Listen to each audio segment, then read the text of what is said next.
Last Saturday morning, I arrived at the Torrance Farmers Market, and I carried our canopy that you see outside and our brochures and our banners and, of course, our rainbow flags.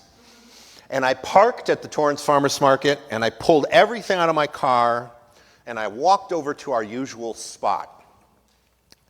And as I got closer, I noticed a booth already set up, right next to where I'd be spending the next several hours. And in an instant, my heart sank. The booth was decorated with symbols. I won't tell you who it was, but you can guess. The booth was decorated with symbols and slogans that ran counter to almost everything that we stand for. Counter to the values of dignity and inclusion and compassion that we proclaim as a congregation. This booth, they featured a cardboard cutout of a public figure known for open, unabashed racism and misogyny. Big cardboard cutout. You could stand and take a picture next to him. And their table was covered with handouts portraying immigrants as criminals. Bright red signs called for restrictions on voting rights. The whole thing felt like an assault of fear-based messaging, right next to my booth. And then this is the part that complicates the story. They were very friendly. Yeah. One of the women, she stepped over to help me adjust that big awning. Can I help you open this up? Okay. I hadn't set up yet. And she did it with this pleasant smile, and I found myself hoping that her kindness was just her kindness, and not because she hadn't yet figured out who I represented.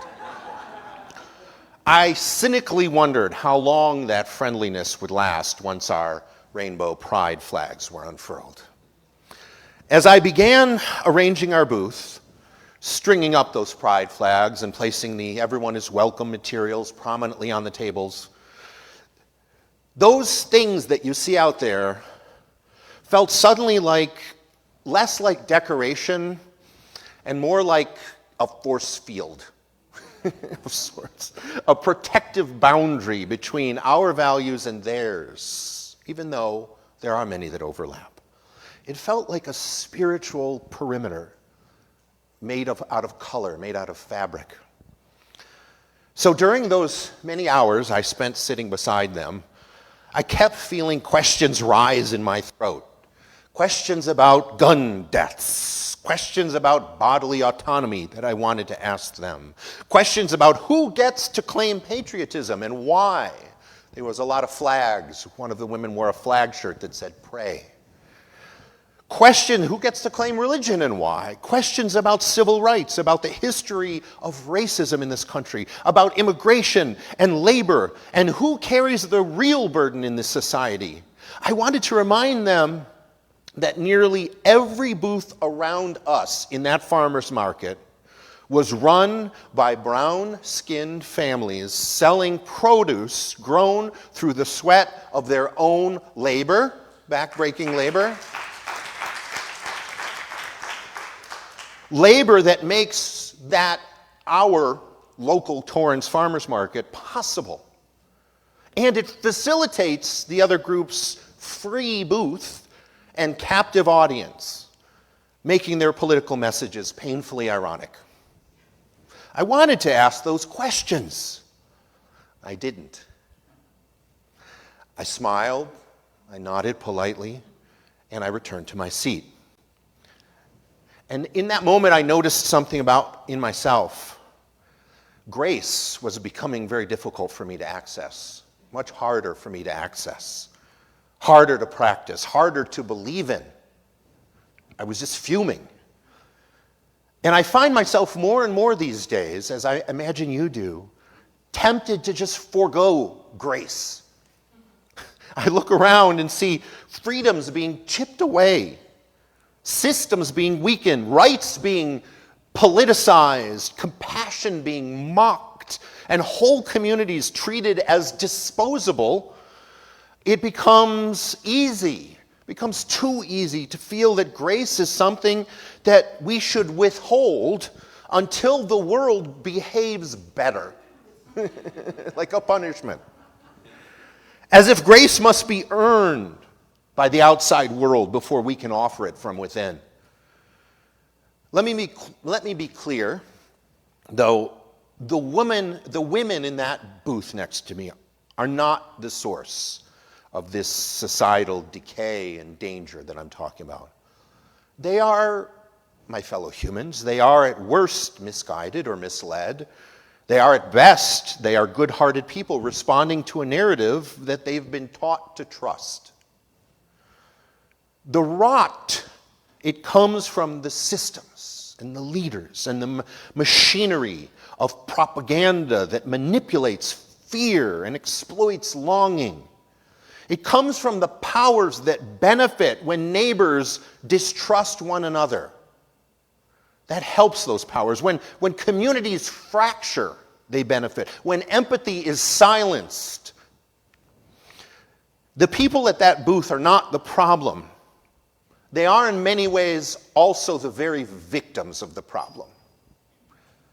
Still, their proximity made it hard for me to remember grace. I started thinking more just then about how grace is considered something that I said that can be postponed until things get better, until repair arrives, until society improves, until democracy steadies itself, until justice feels more secure, as though grace is just a luxury for peaceful times. And I realized that grace is actually never more necessary than in the moments when it feels most scarce. Grace is not the reward for repair. It is the raw material that makes repair possible. Grace is not what flowers in the fullness of a bloom. It is what incubates in the compost of despair. Grace is the thread that runs through that entire cycle that I talked about in the reading. Growth and decay and death and rebirth. Runs through that entire cycle. And our task is not to wait for the graceful seasons. Our task is to enlarge our capacity to offer and experience grace in every season of the cycle. The service description today suggested that we might consider how to extend times of peace and times of grace. And on the surface, that sounds like a question about how can we prolong the good times in between the bad times? How to stretch out the periods when life feels at least manageable, when it feels somewhat fair, harmonious, and kind. How can we stretch out those times? But that question is built on a false assumption. The one I've been talking about, that grace only exists in the better moments of the cycle. In actuality, extending times of peace is not about prolonging peace itself, but about discovering grace even when things look nothing like peace at all. What if grace is not a season, but a stance? Whenever I need help understanding life cycles, I turn to nature. The artist Mary Louise Bantel paints what she calls the beauty of decay. Look it up if you haven't seen it. And she captures flowers, not in their moment of perfect bloom, but in their curling and in their browning and in their drooping stages. The petals are thinning and the leaves are folding and the color is draining. Yet somehow, these images are often more arresting, more moving, even more beautiful than pictures of the same flowers at their peak. Decay can be beautiful. The botanical gardens here in the South Bay show this vividly. Walk any path there and you will see fallen branches, decomposing leaves, and tree trunks hollowed from the inside. And notice just how stunning they are. They renew our spirits rather than diminish them. And the very soil beneath our feet is a cathedral of rot. It's a holy amalgam of everything that once lived but now nourishes new life. The other day, some of the preschool kids, I love being here during the days because I interact with the preschool kids, gave me some of these fallen leaves that have these such amazing gradients of color on them. This is what it looks like in the Midwest.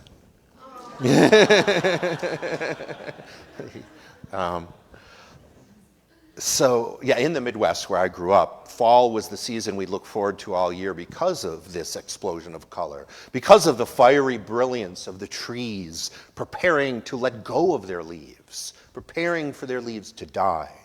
It is beauty found in death and spiritual uplift found in the knowledge that the leaves return to the earth so new life can emerge. Nature is full of such reminders. Detritivores, scavengers, saprophytes are not just cool-sounding words that I Googled. They're names for creatures whose entire purpose is to transform death into life. Fungi that turn dead trees into nutrient-rich soil. Vultures that clean what would otherwise become disease. Microorganisms that decompose our leftovers into fertilizer. Decay is not a flaw, it is a feature. Without it, life would collapse, and humans are no different. Societies break down so that they can rebuild. Beliefs die so new wisdom can grow. Even our personal spirits undergo this cycle. Old habits crack open, identities evolve. What we once believed with full confidence sometimes just falls away, making space for new understanding. Earlier this year, at my mother's funeral, even as we were memorializing her, I received a text. A friend sharing the news. Just right during the funeral, I got this text. A friend shared the news that her long-awaited IVF pregnancy had resulted in the birth of her son, born the same week that we buried my mother. A child arrived as my mother departed. The timing, it wasn't mystical, but it was so meaningful. Not because I imagined reincarnation and that my mother would be reborn as a little boy. Okay, I didn't hear that before it came out. But because I understood deeply and suddenly that when I meet this baby, and I have met this baby, the parts of my mother that live in me will greet him too. It will be life from her flowing forward to him through me, grace traveling through generations. And religions across the world recognize this rhythm. Buddhism teaches of impermanence and renewal, how destruction and creation are intertwined. The Japanese philosophy of wabi-sabi, which I talked about actually last year in a sermon, invites us to appreciate decay for its beauty. The imperfect, the weathered, the scarred. It helps us see age and see change and see damage not as failures, but as evidence of life lived fully. Unitarian Universalism also embraces this truth. Our faith is forever in revision, which can be infuriating sometimes, but it's forever in conversation with the present moment. It's so important. We do not cling to doctrine here. We cultivate wisdom. We shed old understandings in order to live into deeper truth. We allow our faith to decompose and recompose as the world demands. But practicing grace in the midst of decay is not simple. I must acknowledge my own privilege here. It is not my place to tell someone living in extreme suffering, for instance, or someone targeted, oppressed, traumatized, marginalized, to just find grace. That's not my place. Grace is not something we impose upon others, nor is it a moral requirement. It is something that we hope becomes available to everybody. But we cannot prescribe necessarily how or when. Still, grace does appear.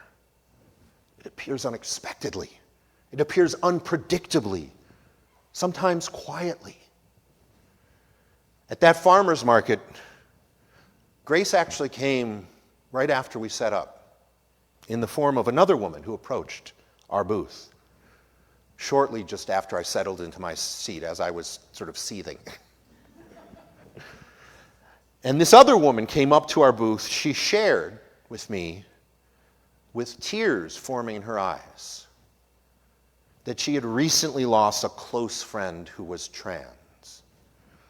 She seemed surprised to see our booth, as if she hadn't expected to encounter at the farmer's market a space of affirmation. And she was relieved to find us right next to a booth promoting the very ideologies that harm people like her friend. And this felt like an instance of grace. The encounter didn't erase the frustration I felt sitting next to the other booth, but it shifted something. It reminded me that grace often emerges in the same spaces where despair lurks. It reminded me that the work is not to eliminate the struggle, but to represent the hope within it, within the struggle. And so I fear not. I fear not because the world is fine, far from it, but because grace has a stubborn way of reappearing even when I feel I've lost the thread. The theologian Paul Tillich wrote this: "Grace strikes us when we are in great pain and restlessness, when despair destroys all joy and courage." Tillich reminds us that grace is not always the sunlight on a clear day. It is often the candle that flickers when the power goes out. It is not always the calm water. It is often the hand that reaches out when we're drowning. And I want to close with words of a prayer of sorts that I wrote for a sermon last year when I talked about kintsugi, which is the wabi-sabi art of repairing broken pottery with gold so that the cracks themselves become part of the beauty. What I wrote last year was, may we recognize the awesomeness of life's figurative patina, the irregular markings, the weathered colors, the scars that tell our stories. May we embrace these cracks and imperfections as wondrous signs of survival and of transformation. And may we gather up our shattered pieces and mend them with intention and return them to the world as something strong, something new, and something filled with grace. May it be so. Amen. Thank you. Thank you.